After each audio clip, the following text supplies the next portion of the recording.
Assalamualaikum warahmatullahi wabarakatuh. Alhamdulillahirabbil alamin wa bihi nasta'in ala umuri dunya waddin. Assalatu wassalamu ala asyrafil anbiya wal mursalin sayyidina wa habibina wa syafi'ina wa qurrati a'yunina Muhammad sallallahu alaihi wasallam wa ala alihi wa sahbihi ajma'in. Rabbi shrah li sadri wa yassir li amri wahlul 'uqdatam min lisani yafqahu qawli. Amma ba'd. Yang saya hormati kepada Bapak dosen pengampu mata kuliah ilmu tasawuf, Bapak Profesor Imam Hanafi, yang semoga selalu diridhoi Allah dan semoga dipermudah dan diperlancar segala urusan dunia dan akhiratnya. Tak lupa juga kepada teman-teman yang saya sayangi. At-tasawufu wa ilmun yu'rafu bihi ahwalin nafsi da'iyatun ila af'aliha mahmudiha wa madmumiha.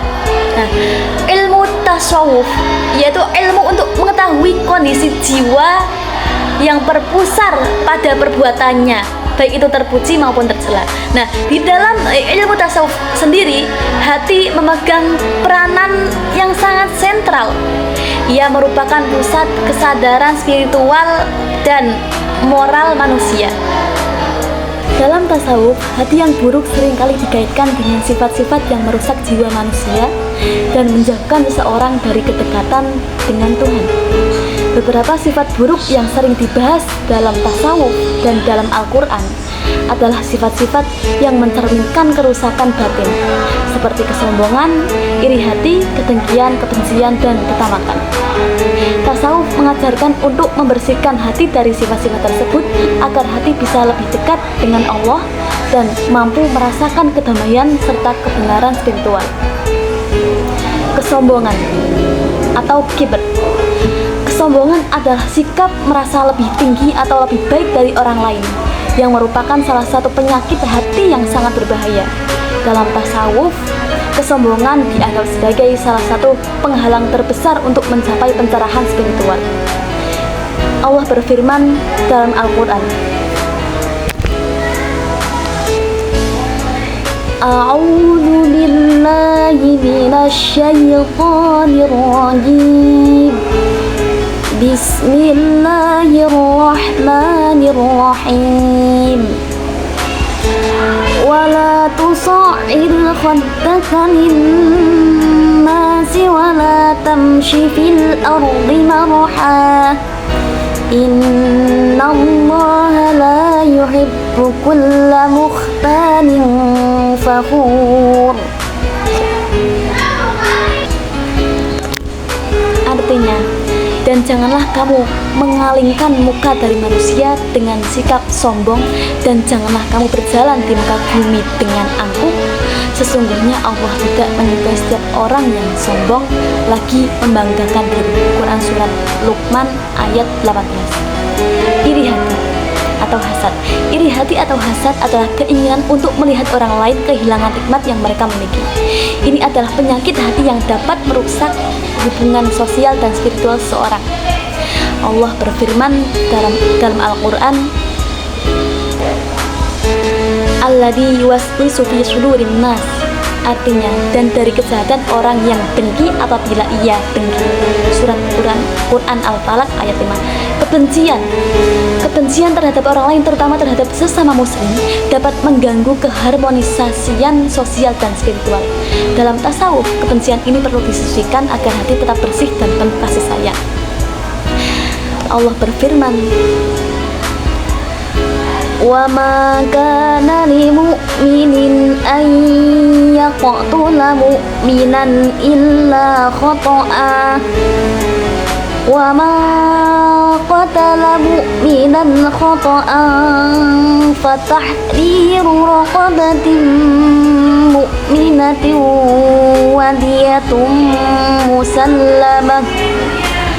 wadiyatun musallamatun ila ahlihi illa an yasaddaqu فإن كان من قوم عدو لكم وهو مؤمن فتحرير رقبة مؤمنة وإن كان من قوم بينكم وبينهم ميثاق فدية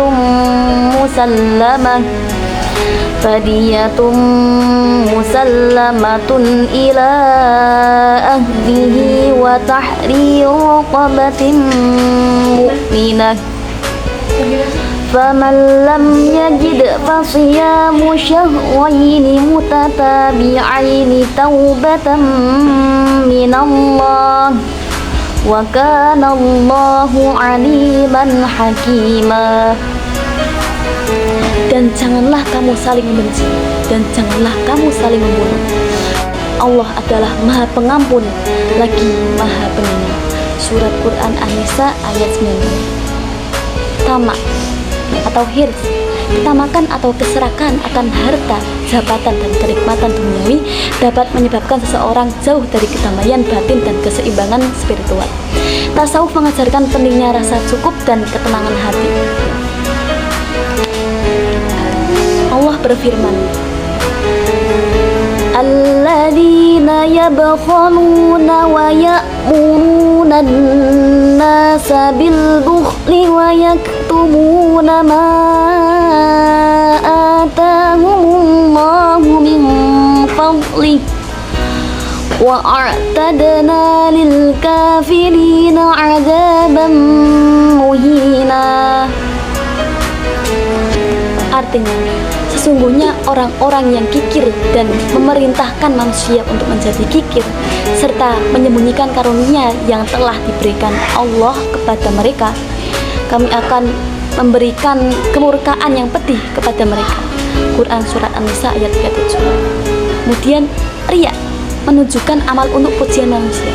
Riya adalah beramal dengan tujuan untuk dilihat atau dipuji oleh orang lain, bukan untuk mendapatkan ridho Allah Subhanahu wa taala. Dalam tasawuf, riya dianggap sebagai salah satu bentuk kemunafikan yang harus dihindari. Kemudian dengki atau ghibah, menggunjing dan membicarakan orang lain dengan maksud buruk, baik serta langsung maupun tidak langsung, adalah salah satu penyakit yang merusak kedamaian batin. Allah berfirman, ya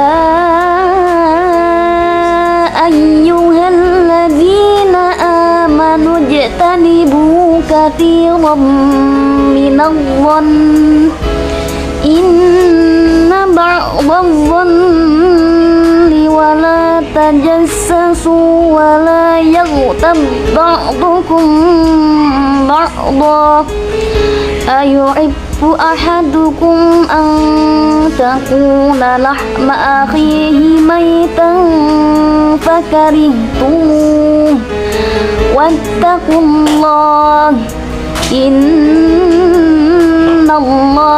tawwabur rahim. Hai orang-orang yang beriman, jauhilah kebanyakan dari prasangka. Sesungguhnya sebagian prasangka itu dosa, dan janganlah kamu mencari-cari keburukan orang lain, dan janganlah kamu menggunjing sebagian yang lain. Adakah salah seorang di antara kamu yang suka memakan daging saudaranya yang sudah mati? Tentunya kamu merasa jijik dan bertakwalah kepada Allah. Sesungguhnya Allah Maha Penerima Taubat lagi Maha Penyayang. Quran Surat Al-Hujurat ayat 12. Kemudian mudah putus asa. Mudah putus asa dan kehilangan harapan adalah kondisi hati yang buruk yang dapat membantu seseorang merasa jauh dari rahmat dan kasih sayang Allah. Allah berfirman dalam surat Az-Zumar ayat 53. Allah berfirman, Qul ya ibadiyalladzina asrafu ala anfusihim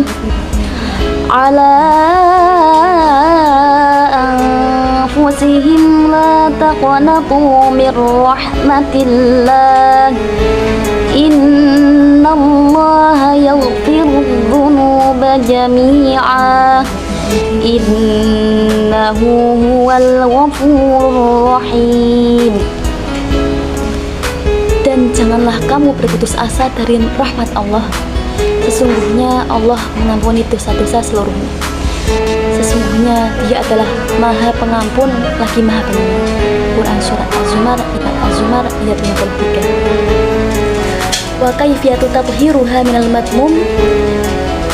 Ada pula tata cara untuk mensucikan dari akhlak yang tidak terpuji.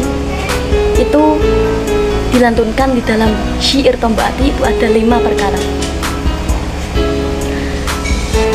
Tombo ati iku lima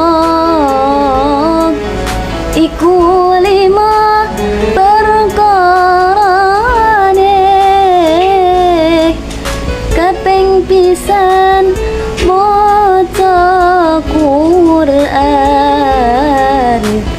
maca Quran lan maknane. Kaping pindho salat wangi lakonana.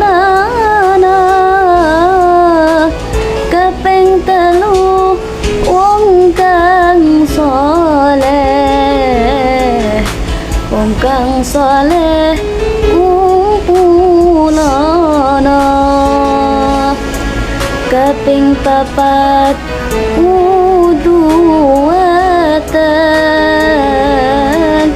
kuduwatan ingkang luweh salah suwijine sapa bisa sapa bisa ngalakoni.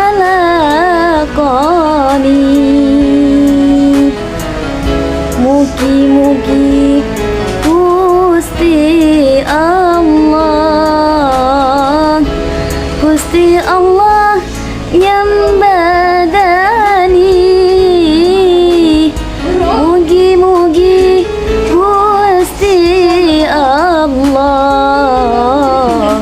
Gusti Allah nyembadani. Salatullah salamullah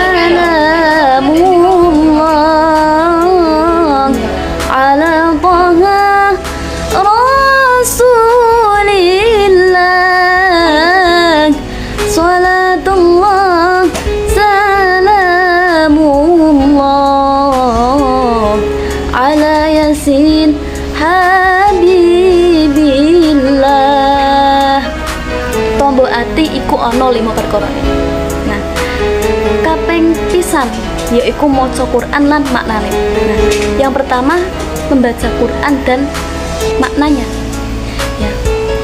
Selain kita membaca, kita juga meresapi maknanya. Kita mempelajari maknanya, kita mentadaburi maknanya. Insya Allah dengan sering kita membaca Al-Quran, insya Allah hati kita akan mendapatkan hidayah dari Allah. Da'iyatun ila af'aliha, yang akan berpusar pada perbuatannya. Kemudian yang kedua, kaping pindho salat wengi lakonono. Nah, yang kedua kita harus istiqomah, mengistiqomahkan salat malam seperti tahajud, hajat, istikharah dan lain sebagainya. Kemudian yang ketiga, ya, kaping telu wong kang soleh kumpulono. Nah, yang ketiga, dengan kita sering berkumpul dengan orang soleh, kita akan mendapatkan hidayah dari Allah, sehingga hati kita akan menjadi hati yang lebih baik. Nah, kemudian yang terakhir, kaping papat kudu weteng ingkang luwe. Yang keempat, perut harus lapar. Lapar sendiri mempunyai keutamaan. Nah, salah satunya membuat hati kita lapar. Lapar ada keutamaan tersendiri. Salah satunya dapat mensucikan jiwa kita, diri kita, hati kita. Rasulullah bersabda, makanlah ketika kamu lapar dan berhentilah sebelum kamu kenyang. Sekian dari saya, semoga bermanfaat. Wassalamualaikum warahmatullahi wabarakatuh.